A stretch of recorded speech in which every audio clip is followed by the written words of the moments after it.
dengan doa pagi, doa makan siang, doa makan malam, dan doa malam.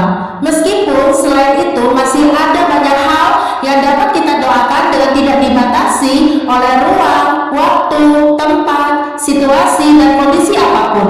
Setiap orang Kristen dapat menaikkan doa kapan saja, entah sedang di rumah, di gereja, di tempat kerja atau usaha, bahkan ketika sedang dalam perjalanan ataukah dalam segala situasi yang tidak terduga.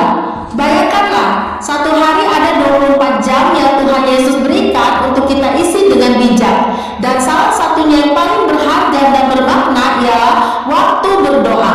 Melalui doa, Tuhan memberikan kita kepekaan dan kejelian lebih lagi untuk menangkap setiap kesempatan berharga yang Tuhan Yesus berikan kepada kita secara pribadi. Melalui berdoa, kita jadi tahu dan bisa membedakan manakah pimpinan Roh Kudus dan manakah yang dari dunia ini. Mengikuti pimpinan Roh Kudus memimpin kita berjalan dalam terang kebenaran firman Tuhan, sehingga apapun yang akan kita perbuat sepanjang satu hari, tetaplah kehendak mulia Tuhan yang terjadi. Kehidupan doa itu bukanlah suatu rutinitas karena seakan doa yang hampir sama setiap hari dan bisa berulang-ulang kali kita naikkan kepada Tuhan. Perhatikanlah bahwa setiap hari itu kehidupan doa orang Kristen selalu dibaharui oleh kuasa Roh Kudus dan firman kekal. Sudah jelas tidak sama dengan doa-doa yang telah kita naikkan sebelumnya. Mengapa? Karena telah terus-menerus terjadi pembaharuan oleh kuasa Tuhan yang tanpa kita sadari membuat orang Kristen secara pribadi bertumbuh dalam doa. Tanpa kita sadari, banyak hal yang Roh Kudus kerjakan setiap harinya, sehingga dalam proses doa-doa kita sedang dikoreksi, diperjelas, dipahami, diubahkan lebih baik, bahkan dapat ditingkatkan lebih lagi. Seiring berjalan waktu akan terjadi perubahan doa ke arah lebih baik dalam hidup setiap orang Kristen yang sesuai dengan kehendak mulia Tuhan Yesus sebagai teladan agung hidup ini. Dalam kitab Mazmur pasal 42 ayat 9, Tuhan memerintahkan kasih setianya pada siang hari, dan pada malam hari aku menyanyikan nyanyian, suatu doa kepada Allah kehidupanku. Dalam kitab Mazmur pasal 66 ayat 17, kepadanya aku telah berseru dengan mulutku, kini dengan lidahku aku menyanyikan pujian. Lalu, perubahan seperti apakah yang terjadi dalam kehidupan doa orang Kristen? Maka, doa-doa yang biasa kita naikkan kepada Tuhan Yesus setiap harinya, kini sudah masuk ke proses pembaharuan doa yang lebih baik dan lebih mendalam. Sebelumnya, doa orang Kristen secara pribadi banyak tertuju untuk dirinya, dan apa yang jadi kehendak mulia Tuhan Yesus pun pada dirinya pribadi. Dalam proses bertumbuh menjadi doa yang diubahkan Tuhan Yesus, yaitu doa yang peduli kepada orang lain atau hal-hal lainnya yang bisa menjadi pokok-pokok doa. Dari doa yang biasa, akhirnya seiring berjalan waktu, orang Kristen haruslah siap memasuki fase doa syafaat. Janganlah siapkan kesempatan berharga untuk belajar berdoa syafaat.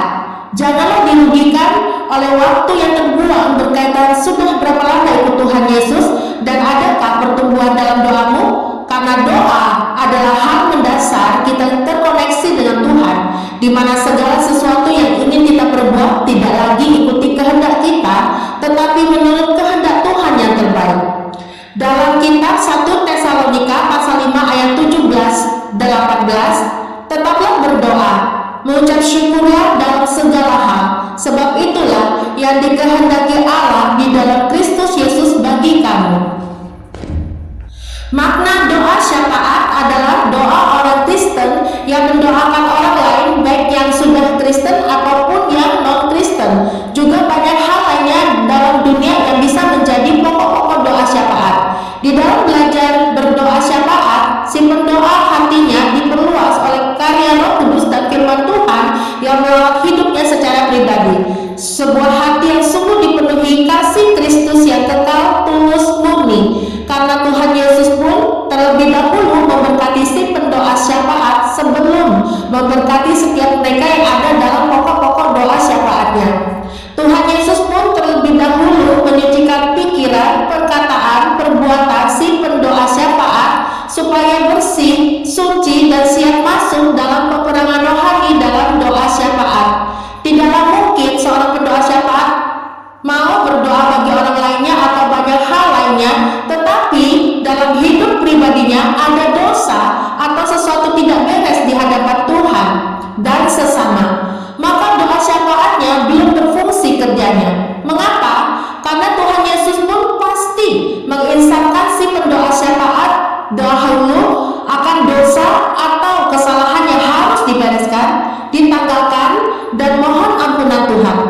Bila sudah beres dan si pendoa syafaat mendapat ampunan Tuhan, barulah kemudian doa-doa syafaatnya dapat berfungsi dengan benar. Jangan sampai terjadi dalam hati si pendoa syafaat dikuasai oleh amarah, kebencian, akan kepahitan, terbelit masalah dan sedang tidak berdaya, atau sedang patah hati juga patah semangat dalam hidupnya. Jelas apapun bisa terjadi dan menimpa semua pendoa syafaat selama masih dalam dunia fana ini. Tuhan Yesus pun pasti membereskan hati si pendoa syafaat terlebih dahulu, karena hati haruslah dikuasai oleh kasih Kristus dan sama sekali bukan kebencian. Dalam kitab Markus pasal 11 ayat 25, dan jika kamu berdiri untuk berdoa, ampunilah dahulu sekiranya ada barang sesuatu dalam hatimu terhadap seseorang, supaya juga Bapamu yang di sorga mengampuni kesalahan-kesalahanmu. Oleh kuasa Tuhan, si pendoa syafaat dilatih untuk menguasai diri dan menjadi tenang supaya dapat menaikkan kembali doa-doa syafaatnya. Dalam kitab 1 Petrus pasal 4 ayat 7 dan 8, kesudahan segala sesuatu sudah dekat. Karena itu, kuasailah dirimu dan jadilah tenang supaya kamu dapat berdoa. Tetapi yang terutama, kasihilah sungguh-sungguh seorang akan yang lain, sebab kasih menutupi banyak sekali dosa. Mungkin saja terjadi hari di mana si pendoa ada selisih paham, baik dengan keluarganya sendiri, ataukah sahabatnya, ataukah dengan orang lain, yang menimbulkan sakit hati atau kebencian, atau bisa jadi ditipu dan dirugikan oleh orang lain itu. Meskipun kita secara pribadi biasa mendoakan mereka ini dalam syafaat, tetapi yang terjadi malah saling menyakiti dan hubungan menjadi renggang, tidak menyenangkan hati.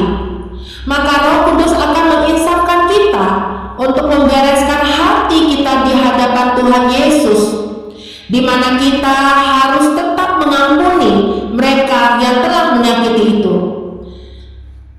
Tetaplah berdoa, dan inilah pembaharuan yang akan kita alami. Inilah saat Tuhan Yesus keluarkan kotak hitam dari hati kita dan hati mereka yang telah menyakiti kita. Akhirnya hati kita akan menjadi lebih lega setelah mendoakan mereka yang telah menyakiti itu, seakan tangan Tuhan terulur menjaga hati mereka yang sedang kita doakan. Kuasa Roh Kudus akan menerobos ke dalam hati mereka, dan kotak hitam itu pun perlahan ditarik keluar dari hati mereka. Istilah kotak hitam ini hanya menggambarkan ada kesalahan di diri kita untuk diperbaiki Tuhan, yang harus dibereskan terlebih dahulu.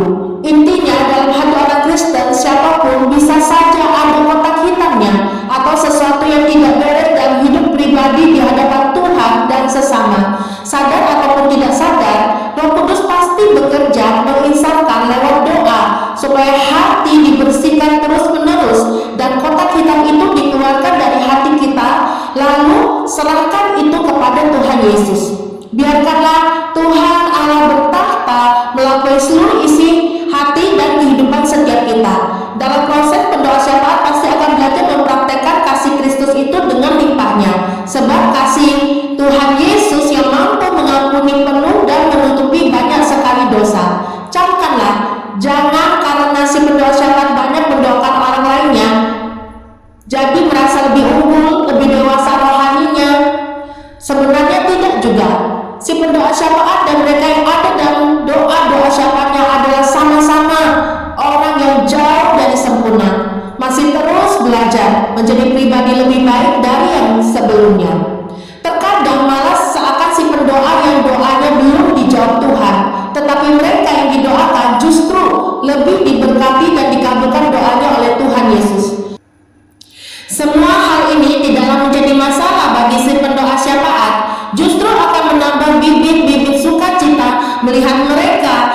didoakan diberkati Tuhan Yesus. Tetapi di sisi lainnya bisa terjadi doa si pendoa syafaat berkenan dan dikabulkan Tuhan, tetapi mereka yang telah didoakan ada yang terjadi tidak sesuai harapan atau belum dikabulkan.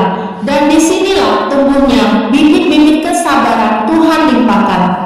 Selama masih hidup dalam dunia fana yang sangat jauh dari sempurna, apapun dapat terjadi, baik itu menyenangkan ataupun tidak menyenangkan, saat keadaan baik ataupun buruk, dalam segala perkara apapun juga, bersandarlah penuh kepada Tuhan Yesus. Kalau kita mengandalkan dan menaruh pengharapan kita kepada Tuhan lewat doa-doa syafaat, maka hidup kita dan mereka yang didoakan berada dalam berkat, perlindungan, dan pertolongan Tuhan. Marilah para pendoa syafaat menyukai belajar firman Tuhan dan mau menjadi pelaku firman Tuhan dengan natural. Pasti terjadi dalam kehidupannya hari lepas hari.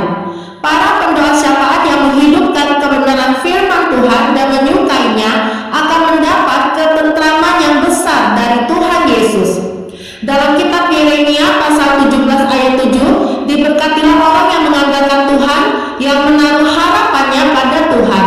Dalam kitab Mazmur pasal 119 ayat 165, besarlah ketentraman pada orang-orang yang mencintai Taurat-Mu, tidak ada batu sandungan bagi mereka. Demikianlah renungan